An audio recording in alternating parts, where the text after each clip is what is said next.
some point you realize that the suffering is ultimately born out of a reaction of your mind to the events in your life. That's where the suffering does not originate in the external world, what we call suffering. It does not originate in the external world, it originates in your reaction to the external world. Not easy to see sometimes. And when you realize that the origin of suffering is ultimately your own unobserved mind, your own conditioned mind, conditioned by going back thousands of years of dysfunctional mind activity, going back in your own family and your ancestors, and your racial memory and your national memory and all those, the collective conditioning going back thousands of years. But it all manifests as your mind. And you reach a point where you see that suffering is actually unconscious mind activity, ego in other words. And when you reach that point and you realize suffering arises in the human mind, and don't ask me silly questions like, what would you say to a person who lives out in the street and has lost a home? What do you say to him? They say suffering does not originate in the human mind. Look, he's hungry and he's got enough to eat and he's lost his home and he's sitting there. How can you say? It's still true. He may be hungry and cold, but he is suffering. The suffering arises in his mind. You can be hungry and cold without suffering. I've had brief experience of that in my life. And I can tell you, you can be hungry and cold and not suffer. Isn't this person totally justified in saying that they are suffering and they are unhappy? No. That would be to be deprived of your home, and this has happened even in what is now Europe, very wealthy countries in Europe. Not that long ago, there were huge movements of migrants even within Europe after the Second World War. Huge movement, migrant people, millions lost their homes everywhere. So it's a continuous experience for humans to lose their homes, the homeless. It can be a great opening into all the structures that made up your external life collapse. And then there's a possibility that internally too, there can be a freeing. It'd be wonderful to live in a world where this does not exist anymore. And perhaps we can get there, and we need to help people who are cold and hungry. But even if we eliminated all hunger and physical discomfort, suffering would remain in humans, and it doesn't matter in what form it arises. There is a huge amount of unseen suffering in the so-called wealthy world. Otherwise, there wouldn't be millions and millions of people who cannot live without some kind of substance they take to alleviate their suffering. So it arises in your mind. But most people need to experience a considerable amount of suffering before they realize that it arises in their mind. And whether they realize it consciously and say, oh, I'm doing it, or whether it just happens to them as it did to me, I didn't immediately realize that suffering came out of my mind. It just stopped coming out of my mind. The mind just didn't do it anymore. And only 2 or 3 years later, I realized why I wasn't suffering anymore. I only realized I was suddenly at peace. I didn't realize that my mind wasn't producing the suffering. I couldn't have explained anything. Just why am I so peaceful? I don't know.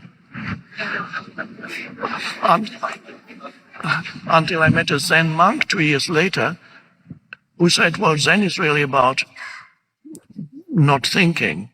It's not thinking.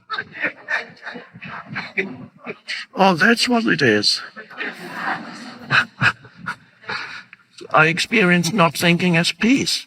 I didn't know it was not thinking. I experienced it as peace.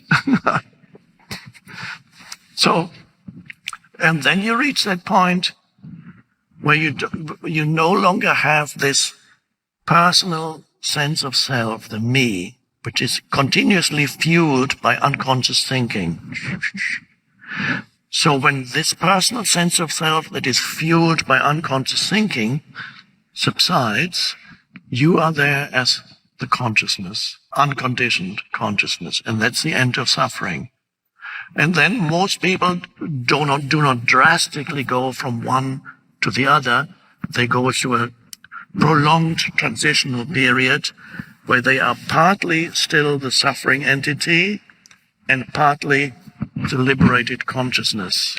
So that can go on for quite a while. And many of you are probably at that stage where you move between being liberated and being back in the narrow personal sense of self with its reactivity, its complaining, its unconscious thinking, and so on. So many of you are transitional, and that also means, however, that you are awakening. So you are in the awakening process, and that's why you're here. You reach a point where you suddenly realize that suffering is optional. Wow. And you also realize that you needed to go through quite a bit of suffering to come to this realization. And if you hadn't suffered, you would never have realized that suffering is optional. And so the way I put it is, suffering is necessary for you, for humans, let's say for you. Suffering is necessary until you realize that suffering is unnecessary. A slight paradox here. Only by suffering can you come to the realization that it is ultimately not necessary.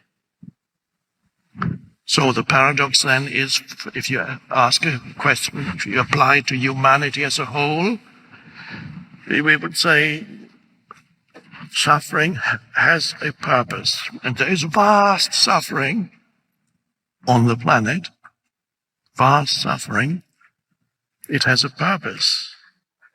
So on a conventional perspective, you say, this is so unfair, why are there all these people suffering? It's terrible, and it is on a conventional level, looks like it. And yet,